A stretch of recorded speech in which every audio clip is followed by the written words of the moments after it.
నమస్కారమండి. నా పేరు స్నేహ. ఈరోజు మనం ఒక అందమైన ఫ్యామిలీ ఫోటో ట్రీ ఎలా తయారు చేయాలో చూద్దాం.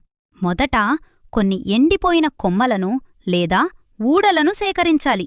ఇప్పుడు ఈ కొమ్మల కట్టనను గోడకు ఆనించి చెట్టు కాండం ఆకారంలో గ్లూ సహాయంతో గోడకు అతికించాలి. తర్వాత పచ్చని ఆకులను ఉపయోగించి అందమైన జడలు అల్లుకోవాలి. ఆ తరువాత కార్డ్బోర్డ్పై అతికించిన ఫ్యామిలీ ఫోటోల బోర్డర్స్కు ఈ ఆకుల అల్లికలను గ్లూతో చక్కగా అంటించాలి.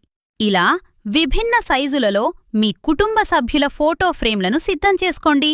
ఇప్పుడు ఈ ఫోటో ఫ్రేమ్ల వెనుక గ్లూ రాసి గోడపై ఉన్న చెట్టు కొమ్మల మధ్యలో ఒకదాని తర్వాత ఒకటి అందంగా సర్దుతూ అతికించాలి. ఫోటోలన్నీ పెట్టిన తర్వాత మరికొన్ని పచ్చని ఆకులను తీసుకొని గ్లూగన్ సహాయంతో ఆ కొమ్మల చివర్లలో మరియు ఖాళీగా ఉన్న ప్రదేశాలలో అతికించాలి. ఫైనల్ లుక్ చూడడానికి ముందు మీకు మీ ఫ్యామిలీ అంటే ఇష్టమైతే ఈ వీడియోని లైక్ చేసి ఐ లవ్ మై ఫ్యామిలీ అని కామెంట్ చేయండి. చూశారుగా, ఎంతో సులభంగా తక్కువ ఖర్చుతో మన ఇంట్లోని పాత జ్ఞాపకాలను దాచుకునే ఫ్యామిలీ ఫోటో ట్రీ సిద్ధమైపోయింది.